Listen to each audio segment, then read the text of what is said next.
नारेबाजी करने का कोई तर्क है क्या? प्रश्नकाल तो माननीय सदस्यों का समय होता है, आप सदन चलने दें।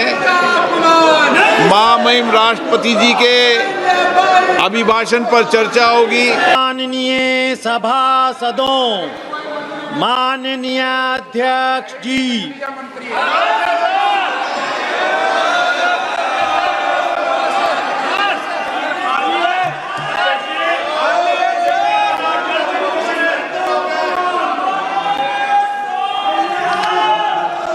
धर्मेंद्र जी, एक मिनट। निधन संबंधी उल्लेख करना है, प्लीज बैठिए बैठिए बैठिए।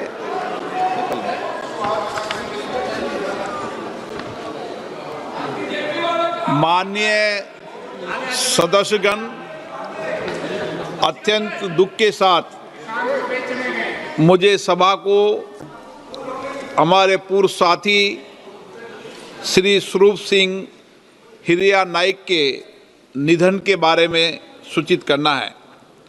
वे महाराष्ट्र के नंदुरबार संसदीय निर्वाचन क्षेत्र से 6ठी और 7वीं लोकसभा के सदस्य थे।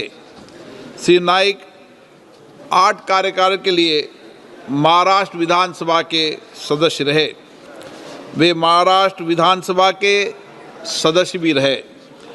उन्होंने महाराष्ट्र सरकार के मंत्री के रूप में अपनी सेवाएं दी। श्री स्वरूप सिंह हिरिया नाइक का निधन 24 दिसंबर 2025 को 87 वर्ष की आयु में महाराष्ट्र के नंदुरबार में हुआ। ये सभा हम सब श्री स्वरूप सिंह हिरिया नाइक के निधन पर गहरा शोक व्यक्त करती है और शोक संतप्त परिवार के प्रति अपनी गहरी संवेदना व्यक्त करती है। अब सभा दिवंगत आत्मा के सम्मान में मौन रहेगी।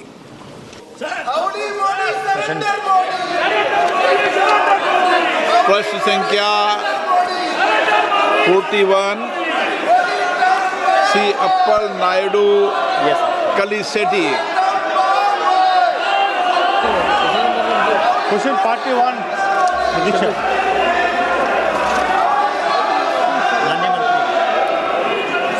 उत्तर रखा गया महोदय। उत्तर सभा पटक। मान्य सदस्य, ఈ విజయనగరం జిల్లాలో బీఎస్పీ మరియు ఇతర బలగాలు చేయదలుచుకున్న స్థానిక యువత నిర్మితమైన మార్గదర్శనం, దరఖాస్తు సహాయం మరియు శారీరక శిక్షణ అందించేందుకు ప్రత్యేకమైన సిఏపిఎఫ్ రిక్రూట్మెంట్ సెలక్షన్ సెంటర్ను ఏర్పాటు చేయడానికి ప్రభుత్వం పరిశీలిస్తుందా? అదేవిధంగా ఈ ప్రాంతానికి చెందిన రిక్రూట్మెంట్లు తమ ప్రాథమిక శిక్షను స్వస్థలానికి సమీపంలోనే పొందేలా విజయనగరం జిల్లాలో ఒక రిక్రూట్మెంట్ ట్రైనింగ్ సెంటర్ను ఏర్పాటు చేసే సాధ్యతను కూడా ప్రభుత్వం పరిశీలిస్తుందా?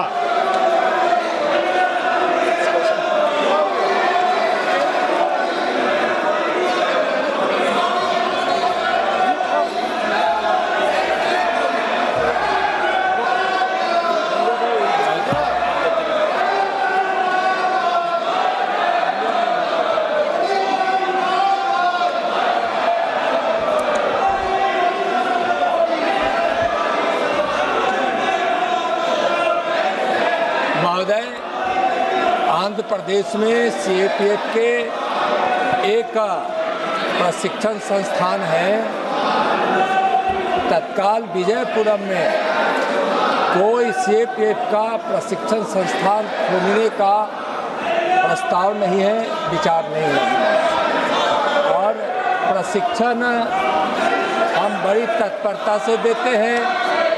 देश के विभिन्न क्षेत्रों में लगभग 28 प्रशिक्षण केंद्र है, जो हम परंपरागत भी और आधुनिकता के साथ हम प्रशिक्षण देते हैं।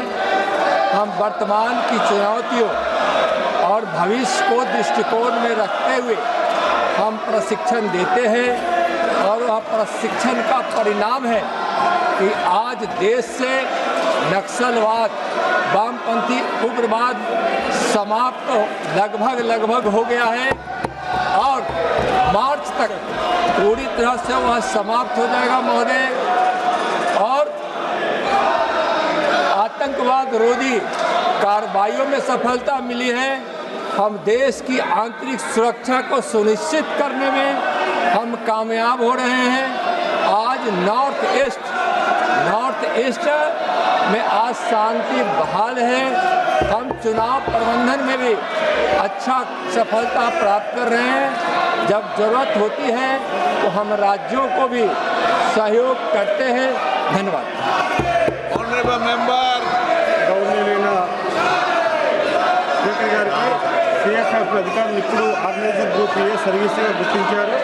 అందువలన ఇతర ఆర్గనైజ్ సర్వీస్ రూల్స్ వారికి క్యారియర్ పురోగతి మరియు క్యాడర్ రివ్యూకి సంబంధించిన హక్కులు లభిస్తున్నాయి. అయినప్పటికీ సార్ గత కొన్ని సంవత్సరాలుగా బలవంతం ప్రమోషన్ నెమ్మదిగా మరియు సీనియారిటీ పోస్టుల పరిమితి వంటి సమస్యలు వెలుగులోకి వచ్చాయి.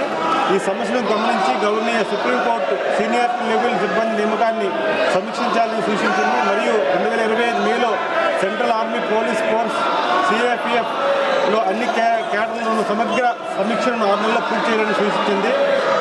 నా క్వశ్చన్ సప్లిమెంటరీ క్వశ్చన్ గవర్నర్ మంత్రి గారికి బార్డర్ సెక్యూరిటీ ఫోర్స్ బిఎస్పీ సంబంధిత క్యాడర్ సమీక్ష ప్రస్తుతం ఏ స్థాయిలో ఉంది మరియు సుప్రీంకోర్టు ఆదేశాలు పూర్తిగా ఎప్పటికి అమలు చేయబడతాయో మీ ద్వారా సమాచారం ఇవ్వగలని కోరుతున్నాను అధ్యక్ష. Thank you.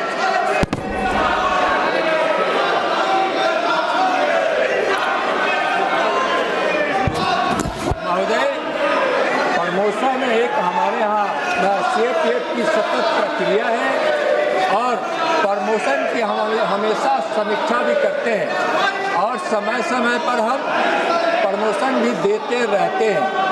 और जहाँ तक हमारे सीएपीएफ के प्रमोशन के तथ्यों को उजागर करने की बात माननीय सदस्य कहे हैं, तो प्रमोशन की प्रक्रिया हमारी पारदर्शिता के साथ समय पर हम उसको पूरा करते हैं. माननीय सदस्यगण, प्रश्नकाल के अंदर नियोजित तरीके से बेल में आकर नारेबाजी करने का कोई तर्क है क्या? प्रश्नकाल तो माननीय सदस्यों का समय होता है, उसमें माननीय सदस्य प्रश्न उठाते हैं, सरकार की जवाब देते होती है. आप प्रश्नकाल के अंदर नियोजित तरीके से सदन के अंदर नारेबाजी करते हैं, ये उचित है क्या? आप सदन चलने दें. महामहिम राष्ट्रपति जी के अभिभाषण पर चर्चा होगी, बजट पर चर्चा होगी, सभी मान्य सदस्यों को पर्याप्त मौका मिलेगा. आप अगर सदन नहीं चलाना चाहते हैं और आप नारेबाजी हंगामा करना ही चाहते हैं तो सदन की कार्रवाई आज 12 बजे तक के लिए स्थगित की जाती है.